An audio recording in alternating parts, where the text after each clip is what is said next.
Hey guys, in this video we're going to review some of the most important topics from Unit 1.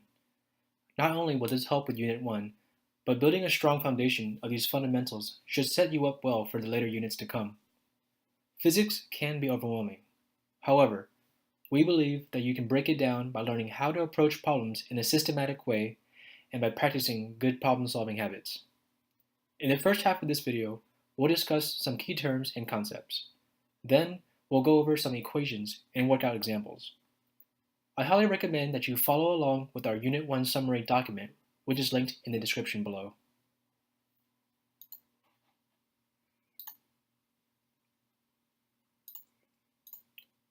Let's begin with scalars and vectors. It's a good idea to begin with a brief introduction to scalars and vectors because they're the building blocks for almost everything else that comes afterwards, including kinematics, forces, and so on. A scalar is a quantity that can be fully described by a magnitude, while a vector is a quantity that must be fully described by a magnitude as well as a direction. Some examples of scalars are speed and mass. So for example, speed could just be 5 meters per second, while a vector, for example, velocity, you would need to describe the velocity as 5 meters per second traveling north. It has the magnitude as well as the direction. Not only do you need to understand the difference between scalars and vectors, but you should be familiar with adding and subtracting vectors, both algebraically and visually. You'll also need to understand how to break up vectors into their individual x and y components, and vice versa, to combine the x and y components of a vector into a single resultant vector. So let's review how to do this. Okay, if we look at the top diagram, we see that we have vector v. However, we know that vector v has an x component that looks like this, and we can call that v sub x, and a y component that looks like this, and we'll call that v sub y. And we know that together, these individual x and y components make up the resultant vector, vector v. So the question is, how do we get these individual components? How do we break up vector v into those individual components? Well, we know that there is an angle between vector v and our x-axis. Okay, we'll call this theta, right? And so you can kind of imagine if I shift this y component over this way to the right, and I just redraw it right here, we have a right triangle. There's a 90-degree angle right here. And so we can use our trig that we reviewed in our previous video. So using that acronym SOHCAHTOA, we can use our trig and come up with these x and y component equations shown here. And so I can probably draw it out for you, but I think it'll make more sense for you and you'll understand it better if you draw it out yourself. And it'll take at most 5 minutes. So you can draw out the triangle and do your SOHCAHTOA, and you can identify and see how our hypotenuse v can break up into the individual x and y components, where the x component is equal to v times cosine theta and the y component is v times sine of theta. Now in our bottom diagram, we're going to be doing the opposite. So here we have a x component and a y component of a vector, and we want to know what the resultant vector is. So again, if I slide this over, if I put the tail of the y component to the head of the x component right here, this is how we're going to be combining vectors graphically. So now that I put the tail to the head of here, I can start from here and I will get my resultant vector v. So the question is, how can we calculate for the magnitude of this resultant vector v? So that's going to come from the Pythagorean theorem, where we have our x component and we just shifted our y component over. So again, we have that same 90-degree triangle, and this allows us to use Pythagorean theorem to calculate for our hypotenuse, which is v, the magnitude of v. And so that's simply going to be the square root of Vx squared plus Vy squared.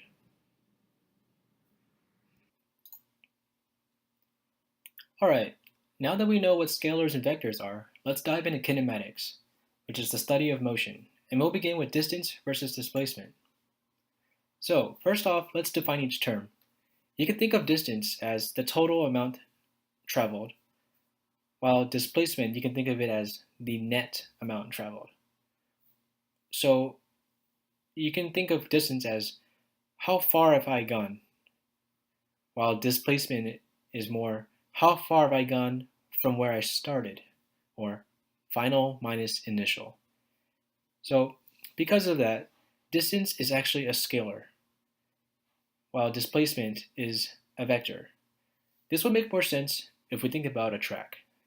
Imagine a runner starts at point A and runs one complete lap back to point A.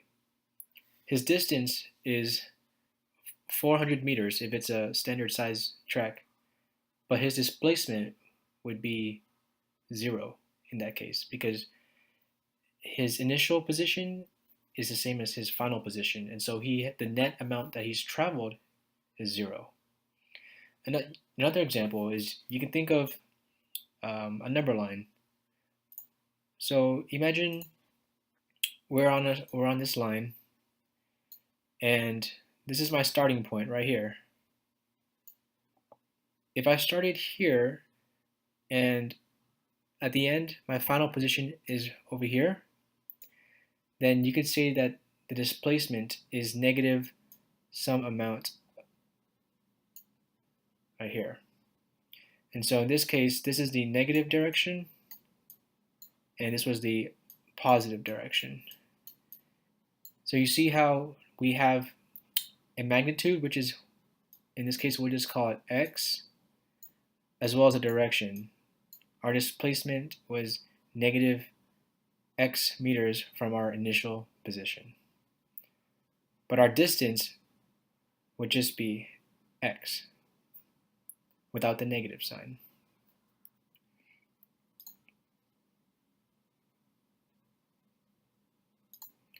If you understand the difference between distance and displacement, then speed versus velocity is basically just an extension of that. You can think of speed as the total amount traveled divided by the time traveled, distance over time, while velocity is the net amount traveled divided by time traveled, or displacement over time. Since we just talked about distance, and we said distance was a scalar, time is also a scalar, and a scalar divided by a scalar is still a scalar. So speed is a scalar. However, in velocity, because displacement was a vector divided by a scalar is a vector. It's still a vector. And so velocity is actually a vector. You can think of speed as how fast am I going, while velocity is more how fast am I going and in what direction. So again, the example we used earlier, our speed could be 5 meters per second, while the velocity would be 5 meters per second in the positive direction, or 5 meters per second in the negative direction. 5 meters per second north or 5 meters per second south, but it has to have a direction as well.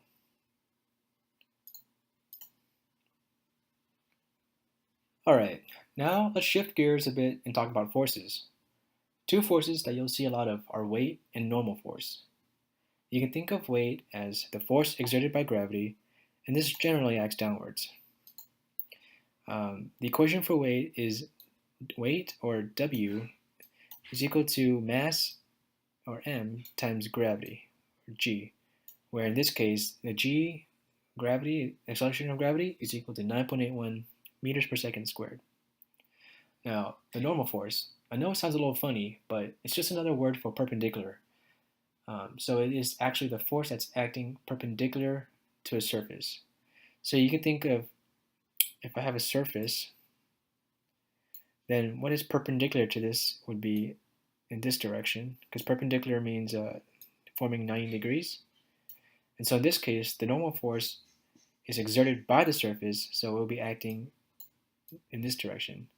So it generally acts upwards, and it's generally equal to the weight, but it can be less than or greater than in certain scenarios. Like imagine if we had a slanted surface. So perpendicular to this surface would be in this direction.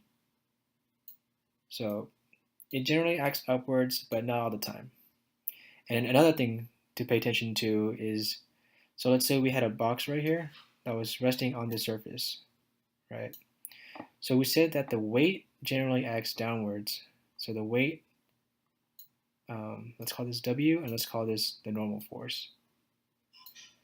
So you can think of the normal force as counteracting the weight, because it's the force exerted by the surface to keep the object from falling through.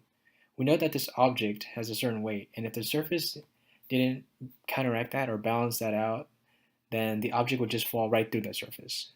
Okay. And a similar situation happens on an inclined surface as well. And we'll go over an example of this in a bit. Because here, weight generally acts downwards, and so there's a component of the weight that is acting on the surface in this direction. And we'll see more of this later. All right, let's take a look at some important equations and go over how to use them with a few examples. We'll start with a set of equations known as the Big Four. The Big Four kinematic equations are a set of equations that you'll see a lot of throughout your course. It's a good idea to be very comfortable and familiarized with these equations. In fact, I might even suggest memorizing them, just so that you can use them faster. But I think most of the time, these will be included on an equation or formula sheet. So the important thing about these equations is to first understand what each term, each variable in the equation is, and knowing when and how to apply these. Okay, so we'll just start in order. We'll start with the first one, and you'll see that the first equation relates velocity, acceleration, and time. So v is for velocity. V naught, this symbol here is a not symbol. It just means the initial. So the velocity at some point is equal to the initial velocity plus the acceleration times time.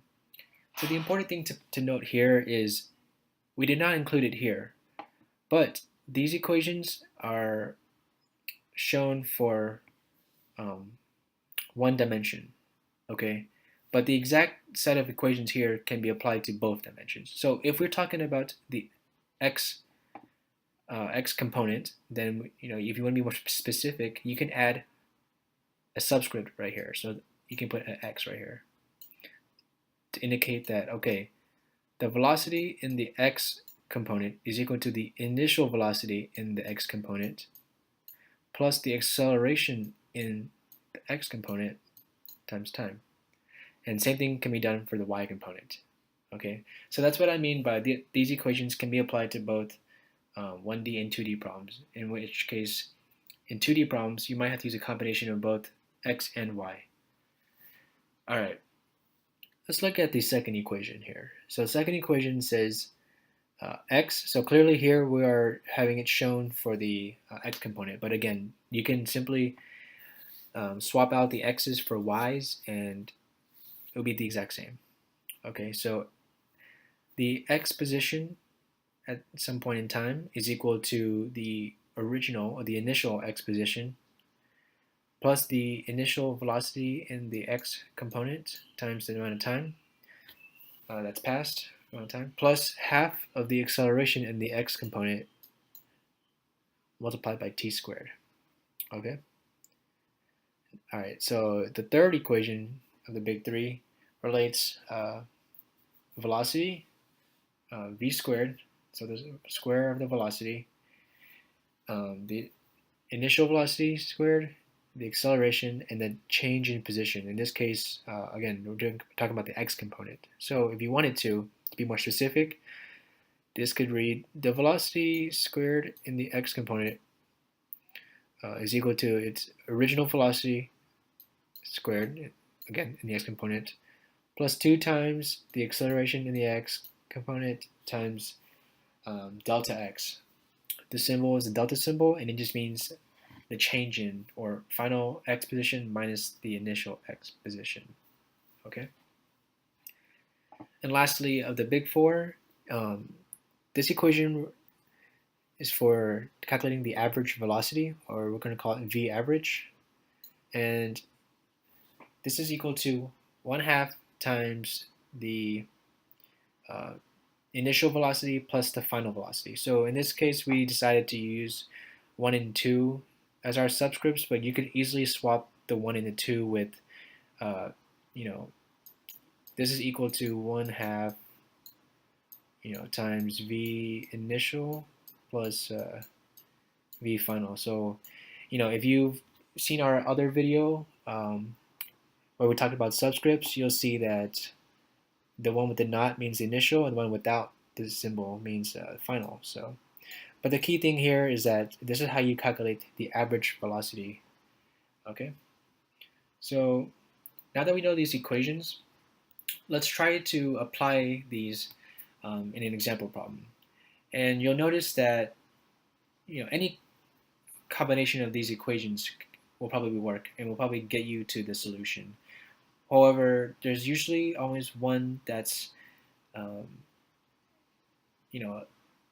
slightly better, or the more direct one to use in certain situations, and it all depends on what information you have at the moment. Okay, so for example, if I'm looking at equation 3 and I have time but I don't have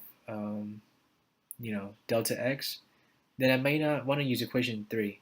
It's not going to help me too much there. And I see that for equation 1 I have time is in there, and so is equation 2. So maybe I want to look at equation 1 and 2 and see what I can do there. So don't just like jump in and choose a random one. Always see and approach it by looking at what you currently have, what information you have, and seeing which one you have the most information for. Okay. All right. A fighter jet starts from rest and accelerates at 10.8 meters per second squared. Its speed at the end of a 400-meter long runway is. All right, so this is a kinematic problem, and it's a one-dimensional, a 1D problem, because we're mostly dealing, or we are only dealing with the x component. There's no mention of the y component here. Okay, and so usually the first step we like to do is to list out what is known. Okay, so step 1. Using the hints and the information that's given from the problem, we know that this jet starts from rest. So this is going to be a very important keyword to look out for, or keywords to look out for when you are doing these problems. Starts from rest directly translates to say that the initial velocity in the x component, so our subscripts here that we're using is a not subscript to mean initial, and then x to represent which component we're talking about. So the initial velocity in the x component is equal to 0, and that comes directly from the problem statement. It starts from rest. We're also told that the acceleration in the x is 10.8 meters per second squared, and that the runway is 400 meters long. So we can use that as, okay, initially the plane, we can just set that as 0, and then it travels 400 meters. Okay, so x final is 400 and x initial is 0. And what we're saying here is that the delta x, the change in x, is 400 meters. So the next step is, after you've identified what you know and what information you have, is to identify the appropriate equation. So out of the big 4 that we just talked about, the equation that's most going to help us is equation number 3. Since there's no mention of any time in this problem, it's going to be really hard for us to use equation 1 and 2. And equation 4, it's not going to help us too much in this case. So we actually have everything that we need to use equation 3. We have an initial velocity, which in our case is 0. We have an acceleration, which is 10.8. And we also have a change in position, change in x. It's 400 meters. So the last step is to plug in those values and solve. So the 0 goes right here. And we're just going to plug in our acceleration term and our delta x term. And so this gives us v squared, right? So just be careful because this gives us v squared. However, this question is asking us for its speed. So you don't want v squared, you just want v. That's why the last thing we have to do is take the square root of that, which gives us our answer, 92.95 meters per second.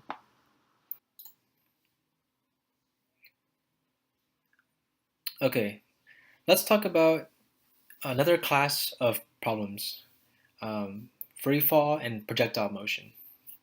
So you can think of these as special cases, but they're no different than the big four that we just talked about. We're actually going to be using the exact same equations that we talked about, the big four, but using them in different combinations. You might have to use both the x and y components, or if it's in the case of free fall, then only in the y component. But no different. Okay.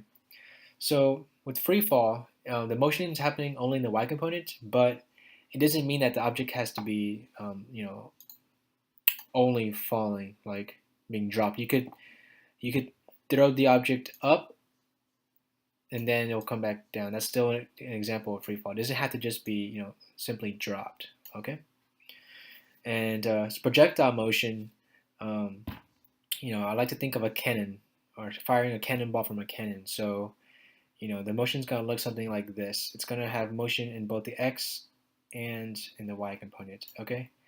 And some key things here to know is that for simplicity, the path of the motion is symmetrical, and it resembles an upside down parabola. So what I've tried to draw here in red.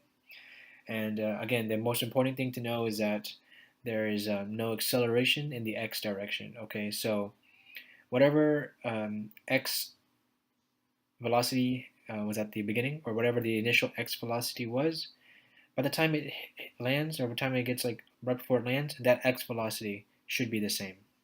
Okay, there's no acceleration, so if there's no acceleration, the velocity is constant. Okay. However, during its path, obviously, it is subject to gravity, and so that's why there is acceleration in the y component, and you can see that its trajectory changes because of gravity. All right, so let's take a look at an example.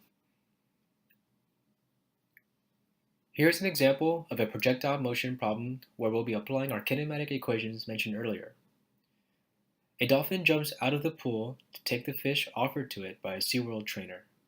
After 0.52 seconds, it no longer travels higher. Horizontally, it has traveled 1.2 meters from its initial spot. Calculate the initial speed. Okay, so there's a lot going on in this problem, right? But it's usually a good idea to draw a picture to have an idea of what's going on. So, as mentioned in the problem, we have a dolphin that's jumping out of the pool. And so we know that this is a projectile motion kind of problem. And let's list out what we know. So we know that the dolphin spends 0.52 seconds in the air until it reaches its highest point. And that's when it says that it no longer travels any higher.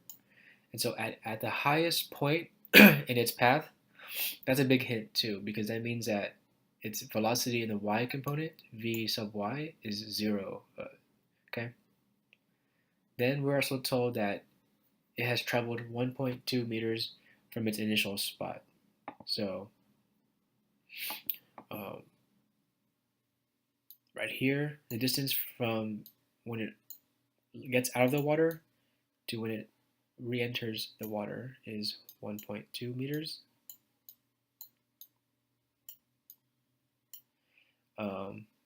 And then the question, of course, asks us to calculate the initial speed. So the initial speed here is what we're going to call v naught, okay? And notice how there's no x or y here. This is not the x component of it or the y component, but the actual speed, the initial speed. So you can imagine, here's my dolphin right here, and if the dolphin is jumping out, it's going to be having a velocity that looks something like this, right? Not exactly like this, but something like this. And of course, this is going to have some y component to it that looks like this, as well as some x component to it. It looks like this. So this question is asking us to calculate for this one right here. Okay, and to do that, we're going to be using a combination of our big four kinematic equations in order to help us solve for this. So based on the information we have, the most appropriate equation to use is the one that relates the change in position to the initial velocity and the acceleration. So the one that says delta x is equal to the initial x velocity times time plus 1/2 of the acceleration in the x component times t squared. And you can see, using this equation, we know delta x, we know the time, we know that the acceleration in the x component is 0, and so we can cross this entire term out. Okay? And so all we're left with is this is equal to the initial x velocity times time. So we can rearrange this equation and solve for this initial velocity in the x. Now, we want to do the same thing for the y component. So in the y component, we're going to use the big four equation, the first one, the one that relates velocity to the initial velocity and the acceleration in time. So the velocity in the y component at some time is equal to the initial y velocity plus the acceleration in the y component times the amount of time. So we know that at the top of its path right here, the velocity in the y component is 0. So this term is going to be 0, and that's equal to its initial y velocity, which we are trying to solve for, plus the acceleration in the y component times time. We know the time, because the time is the time it takes for it to reach its highest point where its velocity is 0 was given to us as 0.52 seconds. And we also know acceleration in the y. The acceleration in the y component, of course, is the acceleration due to gravity, so it's going to be equal to negative 9.81 meters per second squared. And it's negative because it's pointing down, and our initial velocity is going up, right? And that's why the acceleration is pointing down, causing the velocity to reach 0 at its highest point. Okay. So step 3, let's go ahead and plug in the values and solve for our initial x and y velocities. So the first step is to solve for the initial x velocity. As mentioned earlier, this entire term can be 0 because the acceleration in the x is 0. There is no acceleration in the x component. So with that, we can rearrange this equation for the initial x velocity. So that's going to be equal to change in x over time, which is, we have all that information. It's 1.2 meters divided by 0.52 seconds, which gives me the initial x velocity as 2.31 meters per second. And now we're going to put that aside and solve for the initial y velocity. So as mentioned earlier, this term is going to be 0. And so we can simply rearrange this equation for this term as done in the next step. So right here, we have the initial y velocity is equal to negative of the acceleration in the y times time. So that's going to be a negative times the negative 9.81, okay? And then times time. So that's going to give us a positive number, right? Negative times negative, and this is what we expected. We expected the initial y velocity to be positive, indicating that if we're using positive as going up and negative is going down, we expected it to be a positive value because the dolphin is jumping up and out of the water. So this makes sense. Okay, so now we have our initial x velocity and our initial y velocity. Lastly, we need to combine these together using the Pythagorean theorem in order to get the combined velocity. So what we're looking for is this right here, the hypotenuse of this triangle. So I can, move this over to here, and it'll be the exact same thing. So what we actually have is we have our initial x as well as our initial y. So we have our two sides, and we just need to solve for the hypotenuse as shown here. So that's what we're doing in this step right here. Okay, so we're taking our initial x velocity, squaring it, and adding it to the square of the initial y velocity, and then taking the square root, and that gives us our final answer, which is 5.6 meters per second as the initial speed. All right, now let's shift gears a bit and talk about forces, specifically when dealing with inclined surfaces. There are typically two main types of forces to pay attention to: those that act along the surface and those that act perpendicular to the surface. Here's a diagram to help you understand where these equations come from. Let's look at the first one.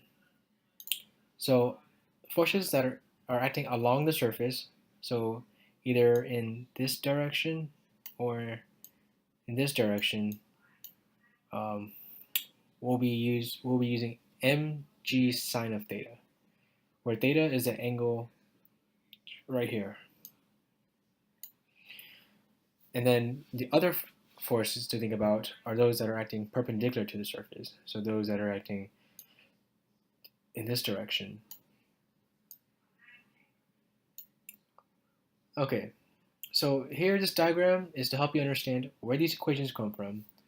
What's shown here is we have an object resting on an inclined surface, and with the free body diagram showing the different forces acting on it. You can see that the weight is shown here, mg, and then we've shown another triangle. And the key thing is that this small triangle that you see here is actually this big triangle that's been rotated and then flipped. And so that makes these two angles identical, this theta right here and this theta. So this was covered in our previous video, but I think that it'll make more sense for you and you'll understand it better if you draw it out yourself. It'll take at most like 5 minutes, but you'll be able to see where and how these triangle was formed using the Pythagorean theorem. And now, to help us demonstrate this concept, let's take a look at this next question. All right, an object is at rest on an inclined surface. If the inclination of the surface is made steeper, the normal force on the object will... Okay, so let's go back to the equations we saw earlier. We saw that forces that are acting along the surface are mg equal to mg sine theta, as in the weight of the object acting along the surface is equal to mg sine theta, and the weight of the object acting perpendicular to the surface is equal to mg cosine theta. Alright, so now let's go ahead and consider we're going to be using this equation, right? Because first we need to identify the appropriate equation, and we're going to be using mg cosine theta since the question is asking us to calculate what will happen to the normal force. And you know that normal just means another way of saying perpendicular to. So let's go back to a picture of a surface. So let's say we have a surface and we have a box, an object resting on this inclined surface. So you can imagine that as this surface gets steeper, and steeper, what happens to the normal force? So the angle each time is increasing. So here, this angle is smaller than this one, is smaller than this one, and is smaller than this angle. And from this equation, we know that as cosine of theta, as theta gets bigger, this value, this term right here, goes to 0. So as theta gets bigger, then this term goes to 0. Okay, so that tells us that the normal force on the object will decrease. Okay, the normal force is proportional to cosine of theta, and from our unit circle, the cosine function ranges from 0 to 1, with cosine of 0 being equal to 1 and cosine of 90, which is on this extreme, we're very close to 90, will be equal to 0. And so you can imagine on this extreme, where the angle is 0, then cosine is 1. So this would be a completely flat surface, no incline. All right, so now that we've seen this question, it might be a little hard to understand, but to help us demonstrate this concept, let's consider friction. So even though friction is briefly mentioned in Unit 1, I think most of us have an intuitive understanding of friction from real-world examples in our everyday lives. So let's use our understanding of friction to visualize this. So for simplicity, friction is proportional to the normal force. Okay? So what that means is as the normal force increases, so does friction, and vice versa. As the normal force decreases, friction decreases. Okay? And as we know, friction is a force that opposes movement. So let's take a look at our example here. So if I have my object resting on this inclined surface, the weight of this object is going to want to make it slide down the ramp, which is this way, right? But we know that since there's friction on it, friction is going to be acting in the opposite direction, which is going to be acting in this way. And it's going to cause the box to maybe slide down a little bit slower as compared to this one or this one, right? You can imagine, if I have my box resting an object right here, it will slide down much quicker here than in this example right here. There's still some friction acting in the opposite direction here, but because friction is proportional to the normal force, and there's less normal force here, then there's also less friction, causing this object to slide down much quicker. So I hope this is starting to make a little bit more sense, okay? But the key thing to understand is that as the inclined surface, the angle is made steeper, the normal force on the object will decrease. Well guys, that wraps it up for this brief summary of Unit 1. I hope you were able to find this video helpful, especially if you followed along with our Unit 1 summary document. For more content like this and other resources such as mock exams and equation guides, please subscribe to our channel and check out our website via the link in the description below. Thanks again for watching, and remember, keep calm and study on.